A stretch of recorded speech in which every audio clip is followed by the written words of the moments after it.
अस्सलाम वालेकुम एवरीवन।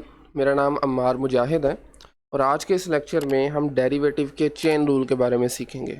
नाम से ही पता चल रहा है कि चेन रूल तब अप्लाई होता है जब आपके पास फंक्शंस की चेन बन जाए। ठीक है, फंक्शन की चेन से मुराद कि एक फंक्शन के अंदर दूसरा फंक्शन आ जाए। ठीक है, तो एग्जांपल्स की तरफ चलने से पहले हम ज़रा क्विकली अपने कुछ रूल्स रिकॉल कर लेते हैं जो ऑलरेडी हम सीख चुके हैं। सबसे पहले हमने देखा था हमारा पावर रूल, राइट, यानी एक्स की पावर में अगर कोई नंबर आता है, लेट्स से 3, इसको आप कैसे डिफरेंशिएट करते हैं? पावर स्टार्ट में और पावर में से कम कर देते हैं। इसी तरह से ट्रिग्नोमेट्रिक फंक्शन को हमने देखा था, लेट्स से साइन एक्स का भी डेरिवेटिव हम देख चुके हैं, सिंपली कोस एक्स आ जाता है। ठीक है, एंगल में जब एक्स हो तो वो कोस के साथ आ जाता है। इसी तरह से एक्सपोनेंशियल फंक्शन को देखा था ई पावर वेरिएबल एक्स के लिए। ठीक है, इसको डेरिवेटिव डिफरेंशिएट करेंगे तो ये एज इट इज़ आ जाएगा ई की पावर एक्स। बट क्या हो कि अगर हमारे पास पावर रूल में जैसे अगर देखें इस एक्स की पावर की बजाय किसी फंक्शन की पावर आ जाए, लेट्स से मेरे पास आ रहा है जनाब 3x² -2, इसकी पावर में मेरे पास 3 आ रहा है। इसे कैसे डेरिवेटिव, इसका कैसे फाइंड करेंगे? क्या ख्याल है, यही रूल लगेगा जो हमने यहाँ पर अप्लाई किया था? ऐसा नहीं है, ये रूल नहीं लगेगा। ये रूल सब तब लगता है जब आपके पास वेरिएबल एक्स की पावर में कोई नंबर आता है। बट यहाँ पर वेरिएबल की पावर नहीं है, इनफैक्ट पूरे फंक्शन की पावर है। ठीक है, तो यहाँ पर हम चेन रूल का इस्तेमाल करेंगे।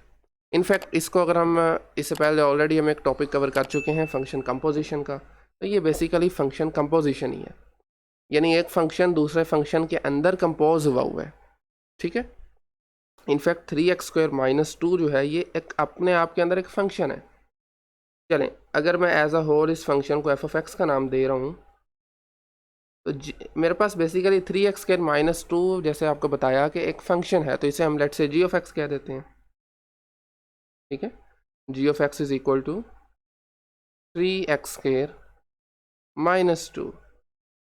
अब आपका ये फंक्शन कैसा दिखेगा? ये बेसिकली f(x) आपका दिखेगा जनाब g(x) की पावर 3। ठीक है, तो this is a function composition. वैसे तो ऑलरेडी हम इसको देख चुके हैं, लेकिन अगर आपके पास दो फंक्शन हैं, लेट्स से f और g, कंपोजिशन को हम ये स्मॉल सर्कल से रिप्रेजेंट करते हैं। और इसकी जो डेफिनेशन है, दिस इज़, जब आप x पर अप्लाई करेंगे तो this is f of g(x). यहाँ पर f जो है वो x का फंक्शन नहीं है बल्कि वो g का फंक्शन है, where g is another function. तो ऐसे केस में जब आप डेरिवेटिव फाइंड करते हैं तो इसे हम चेन रूल बोलते हैं। ठीक है, चलें इसी की एग्जांपल लेते हैं, ये जो हमने फंक्शन f(x) कंसिडर किया हुआ है। ओके, देखें आपके पास बेसिकली जो फंक्शन g(x) है, इसको हम लेट्स से u का नाम दे देते हैं। u is equal to 3x² -2। अब आपका फंक्शन f क्या बनेगा? फंक्शन आपका बनेगा जनाब f(x) is equal to u की पावर 3। ठीक है, हमें डेरिवेटिव चाहिए f का विद रिस्पेक्ट टू x, यानी हमें रिक्वायर है df/dx। लेकिन यहाँ पर तो f फंक्शन ही u का है, तो आप यूँ करेंगे कि पहले u का डेरिवेटिव लेंगे, सॉरी पहले f का डेरिवेटिव लेंगे with respect to this u, df/du, और देन आप मल्टीप्लाई कर देंगे इस u का derivative with respect to x, du/dx। ये आपके पास एक चेन बन रही है, तो this is called the chain rule. चलें इसको अप्लाई भी कर लेते हैं। यही फंक्शन जो हमारे पास, इसमें पहले ज़रा इसको डिफरेंशिएट करें, f(x) is equal to u³ which is basically df/du।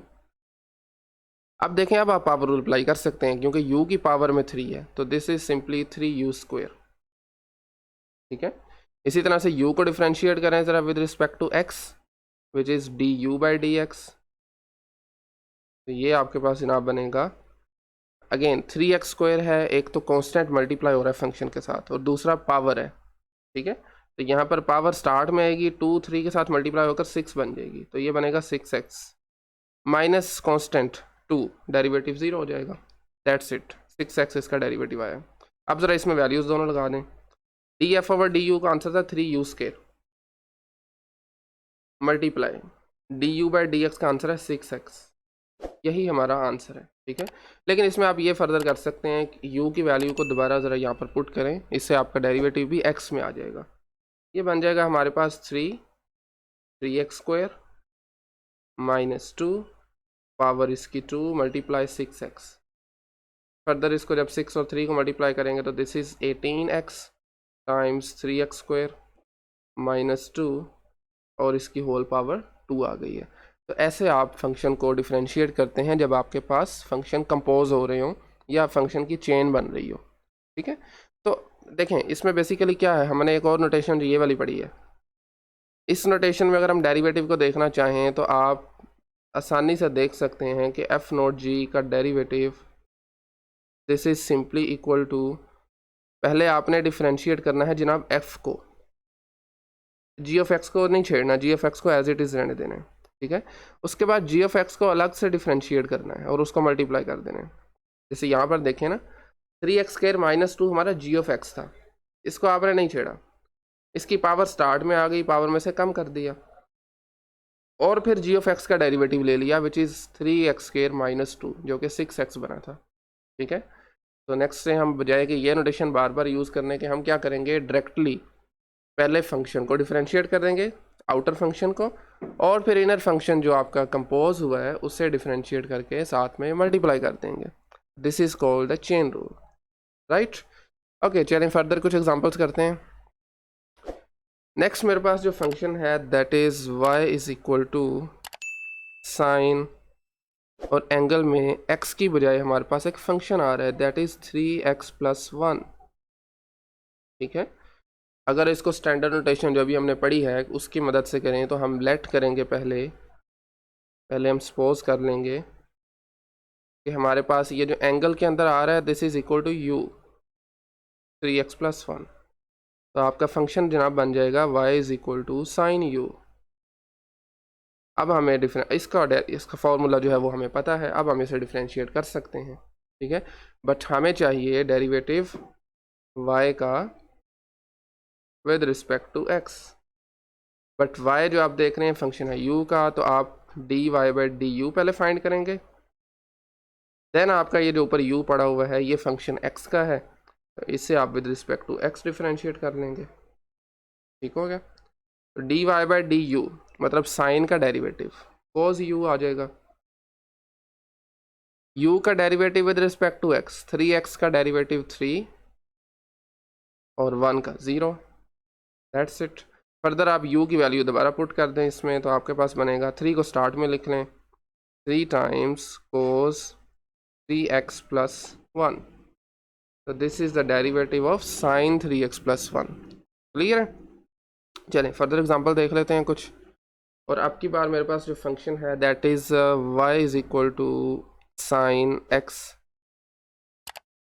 Minus sine x, यानी ये जो x माइनस साइन x है ये साइन के एंगल में आ रहा है, ठीक है।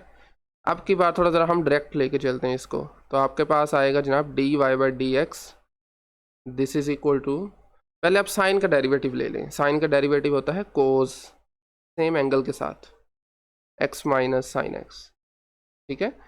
देन अलग से डेरिवेटिव ले लें एंगल का, एंगल में चूंकि पूरा फंक्शन आ रहा है ना x माइनस साइन x, ठीक है। तो ये आपके पास एज इट इज़ आ जाएगा cos x minus sine x, और साथ में derivative of x minus sine x, x का डेरिवेटिव 1 होता है माइनस साइन का डेरिवेटिव कोस आ जाता है, तो this is the derivative y prime. Okay, चलिए अब कुछ और एग्जांपल्स करते हैं। अच्छा, इसमें यह भी हो सकता है कि आपके पास फंक्शन के अंदर फंक्शन और उसके अंदर एक और फंक्शन, ठीक है, यानी 3 फंक्शन की कंपोजिशन भी हो सकती है। चलें अब इसकी एक एग्जांपल देख लेते हैं, या उससे पहले चलें एक्सपोनेंशियल फंक्शन की एक एग्जांपल और देख लेते हैं। y is equal to e⁻ sin x, ठीक है। अब हमें डेरिवेटिव पता है e की पावर x का, लेकिन ये तो पावर में पूरा फंक्शन आ गया, तो फंक्शन को आप एज्यूम कर लेंगे simply, suppose u is equal to sine x, अब जनाब आपका फंक्शन बन जाएगा y is equal to e⁻u, इसको हम डिफरेंशिएट कर सकते हैं, ठीक है ना। तो इसको डिफरेंशिएट आप सिंपली क्या करेंगे, ई की power u as it is, यानी कि y prime is equal to e की power u as it is. Because u एक पूरा फंक्शन है तो फंक्शन का दोबारा से डेरिवेटिव यू प्राइम, यू किसके इक्वल है, साइन एक्स के, तो साइन एक्स का डेरिवेटिव लगा दें और यू की जगह पर भी साइन एक्स लिख लें। साइन का डेरिवेटिव होता है कोस एक्स। इस तरीके से आपने इसको लेके चलना है, ठीक है।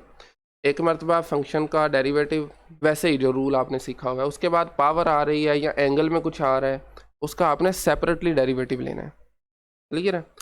चलें अब हम उस एग्जांपल की तरफ चलते हैं जिसमें 3 फंक्शन का कंपोजिशन आ रहा है। Let's say y is equal to sine, और इसके एंगल में जनाब आ रहा है टेंजेंट, और टेंजेंट के एंगल में आ रहा है एक्स स्क्वायर। दिस इज, ये आपका फंक्शन है। तो इसमें आप देख रहे हैं सबसे आउटर फंक्शन कौन सा है, साइन है। साइन के एंगल में आ रहा है टेंजेंट एक्स स्क्वायर। उसके बाद एक्स स्क्वायर इनफैक्ट एक फंक्शन है, क्योंकि हमने तो डेरिवेटिव सीखा हुआ है ना खाली टेन एक्स का, लेकिन ये टेन एक्स स्क्वायर आ गया। तो इसमें सबसे पहले आप एक्स स्क्वायर को ज्यूम करेंगे। चलें, let's say we have v is equal to x square और u is equal to tangent x square. तो मैं टेंजेंट एक्स स्क्वायर की बजाय v लगा देता हूँ। अब आपका फंक्शन y क्या बनेगा, साइन, और टेन v की जगह पर u आ जाएगा, ठीक है। अब आपका फंक्शन बन गया y is equal to sine u। हमें डेरिवेटिव चाहिए dy y में change with respect to x, लेकिन आप देख रहे हैं y फंक्शन किसका है, u का है। तो हम फाइंड करेंगे पहले dy बाई du, इसको मल्टीप्लाई कर देंगे जनाब, u आपका फंक्शन है v का, तो ये आ जाएगा du बाई dv। मज़ीद ऊपर जाएं तो v फंक्शन है x का, तो इसको मज़ीद मल्टीप्लाई करेंगे dv बाई dx। तो इसमें हमें ये 3 डेरिवेटिव फाइंड करने पड़ेंगे। तो पहले ज़रा dy बाई du कर लें, तो साइन u है तो इसका डेरिवेटिव सिंपली कोस u आ जाएगा, ठीक है। मल्टीप्लाई du बाई dv करें ज़रा, तो इसका डेरिवेटिव टेंजेंट का होता है सीकेंट स्क्वायर, तो ये सीकेंट स्क्वायर v आ जाएगा। अगेन मल्टीप्लाई करें, v आपका है एक्स स्क्वायर, इसको डिफ्रेंशिएट करना है विद रिस्पेक्ट टू x, तो ये एक्स स्क्वायर है, यूजिंग पावर रूल 2x आ जाएगा, ठीक है। अब आपने सिंपली दोबारा से इनको सब्स्टिट्यूशन जो की थी उनको दोबारा पुट करना है। इसमें u की जगह पर करना है टेंजेंट v और v की जगह पर करना है एक्स स्क्वायर, तो ये बनेगा कोस, एंगल में आ जाएगा टेंजेंट v की जगह पर एक्स स्क्वायर, ठीक है। मल्टीप्लाई सीकेंट स्क्वायर और v की जगह पर एक्स स्क्वायर और 2x साथ में एज इट इज़ आ जाएगा। तो दिस इज़ अ डेरिवेटिव जब आपके पास 3 फंक्शन की कंपोजिशन आ जाए, ठीक है। सो आई होप कि आज के लेक्चर से आपको सीखने को कुछ मिला होगा। अगर कोई क्वेश्चन है, कोई क्यूरी है तो कमेंट सेक्शन में आप पूछ सकते हैं। अदरवाइज़ नेक्स्ट लेक्चर में मिलते हैं नए टॉपिक के साथ, that is implicit differentiation. Okay, so thank you very much.